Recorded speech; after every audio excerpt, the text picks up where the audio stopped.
శ్రీ మహాగణాధిపతయే నమః. అపార కరుణా సింధుం జ్ఞానదం శాంతరూపిణం శ్రీ చంద్రశేఖర గురుం ప్రణమామి ముదాన్వహం. శ్రీ కామాక్షి విలాసం ఆంధ్రీకరించిన వారు అభినవ నన్నపార్య, పిస్సుపాటి విశ్వేశ్వర శాస్త్రి, నెల్లూరు. ప్రచురించిన వారు శ్రీ కామకోటి తౌర్యత్రిక ట్రస్ట్. శ్రీరస్తు శ్రీ కామాక్షి విలాసము షష్ఠోధ్యాయము. ఉమాలింగన సంక్రాంత కుచకంకణముద్రితం లింగమేకామ్రనాథస్య సైకతం సముపాస్మహే. ఇతి స్తుత్వా నమస్కృత్వ లింగమేకామ్ర సంజ్ఞకం రాజానాం సురథం దృష్ట్యా వచనం చేదమబ్రవీత్. ఉమాదేవిని ఆలింగనము చేసుకున్న సమయములో ఆమె చేతి గాజుల కుంకుమ ముద్రలు అంటినవాడును సైకత స్వరూపుడును అగు ఏకామ్రేశ్వరునకు నమస్కరించు స్తుతించిన మార్కండేయ మహర్షి సురథ భూపాలునితో ఈ విధముగా పలుకుచున్నాడు.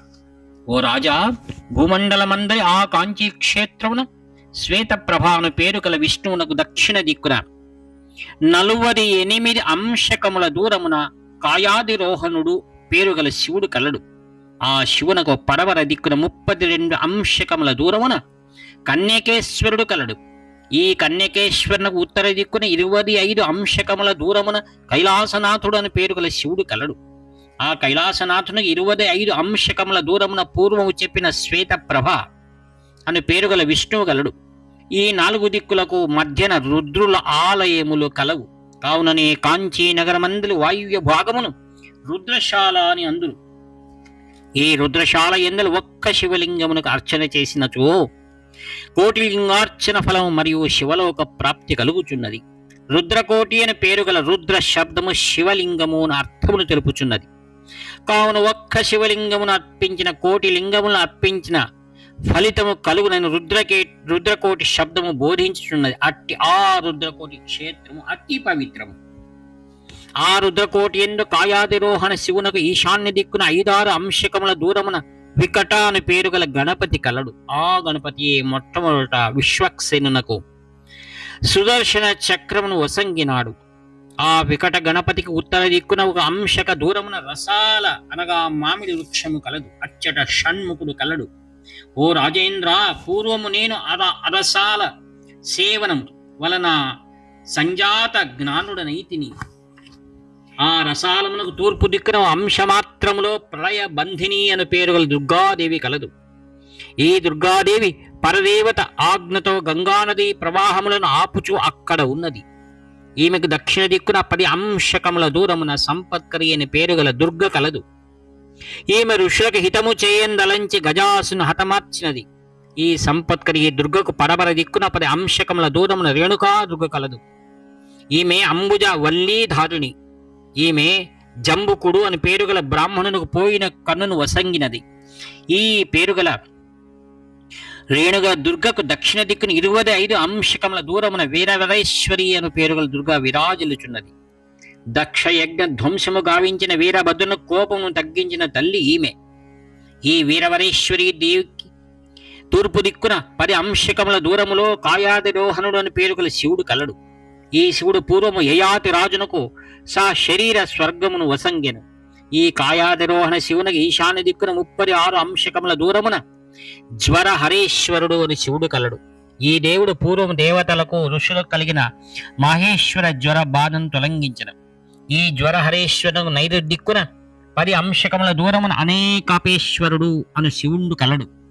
ఈ శివుడు ఇంద్రునకు వృత్తులను వధించడం వజ్రాయుధమును వసంగెను.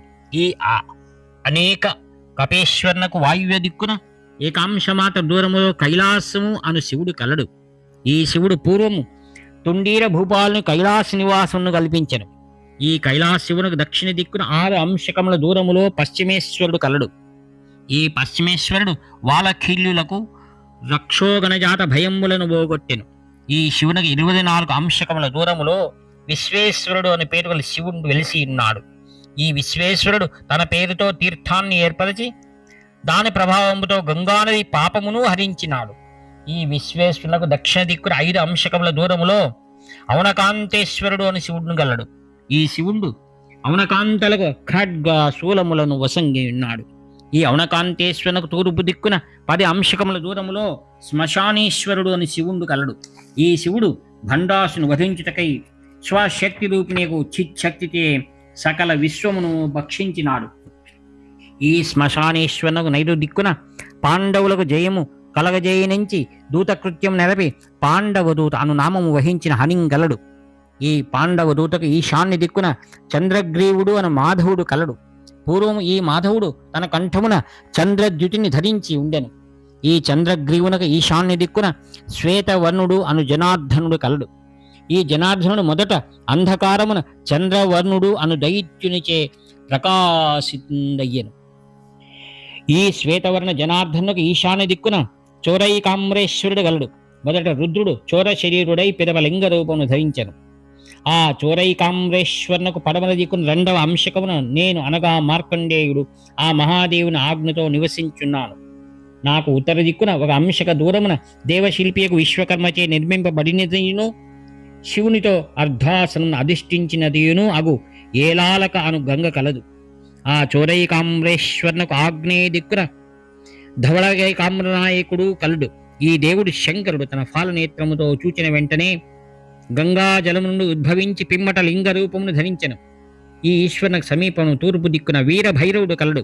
ఈతడు అచ్చటి శివుని ఆజ్ఞచే దండమును ధరించి శ్మశాన పాలకుడుగా ఉన్నాడు. ఆ వీరభైరవునకు వాయువు దిక్కున గంగా అని పేరు గల తీర్థము కలదు. అది పూర్వము ఇతరుల పాపములను పోగొట్టినదిగా ఉండెను. దీన్ని చూచినంతనే సకల పాపములు పోవును. ఆ తీర్థమును తాకినంతనే శివలోకం వసగుడు. ఓ రాజా, సోమవారం నాడు ఈ తీర్థమును స్నానము చేసిన వారికి గంగా నది స్నాన ఫలము లభించునని పార్వతీ తీర్థమునకు వరంబునిచ్చెను.